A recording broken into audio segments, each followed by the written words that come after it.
Donc nous allons dupliquer, voir comment faire pour dupliquer un site. Donc on va dupliquer ce site-là, d'accord, qui est sur une adresse, si on regarde en haut dans la barre, WP9, d'accord, c'est le WP9. Donc je me connecte au back-office et on va installer une extension qui va nous permettre de dupliquer le site. Alors il y en a plusieurs, mais la plus simple peut-être c'est All-in-One WP Migration.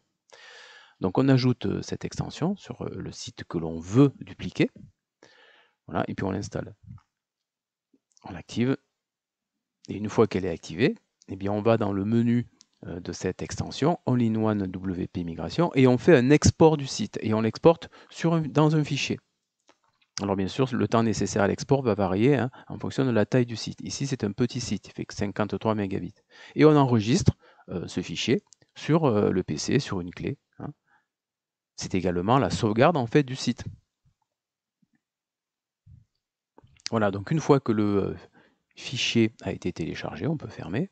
On peut aller vérifier que le fichier a bien été téléchargé sur notre bureau ou sur une clé, peu importe. Voilà, il a été téléchargé, donc on le garde précieusement. Et puis, bien, on va... je vous rappelle que c'est ce site-là que l'on veut dupliquer, c'est bien le WP9. Donc, si on ouvre notre site qui existe déjà, ici par exemple WP40, mais ça pourrait être notre nom de domaine, et on va dans le back-office de ce site qui va être écrasé, bien entendu, parce qu'il va recevoir la copie. Donc on va faire la même manipulation que tout à l'heure, on va rajouter l'extension All-in-One WP Migration. Donc ça, on est bien sur le site qui va recevoir la copie. Il va être complètement écrasé. Donc on installe, on active All-in-One WP Migration, et on va aussi rajouter une petite extension qui va nous permettre d'importer des sites un petit peu plus importants. Là, il fait que 53 mégabits, mais s'il était plus important, on va rajouter cette extension-là, et on va l'installer.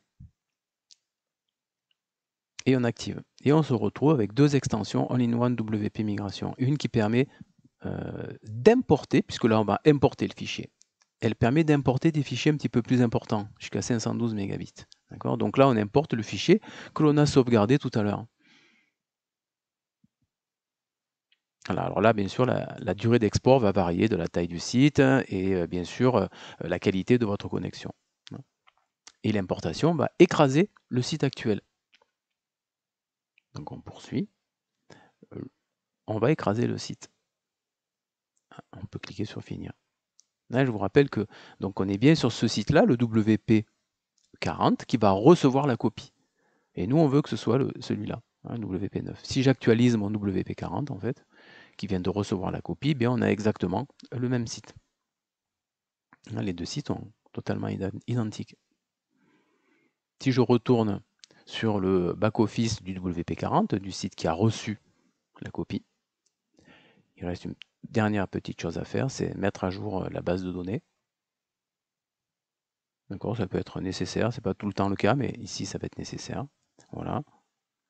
Et là, on va pouvoir se reconnecter au back-office de ce WP40 qui a reçu le site avec les mêmes identifiants que le WP9 du site web qui avait été dupliqué.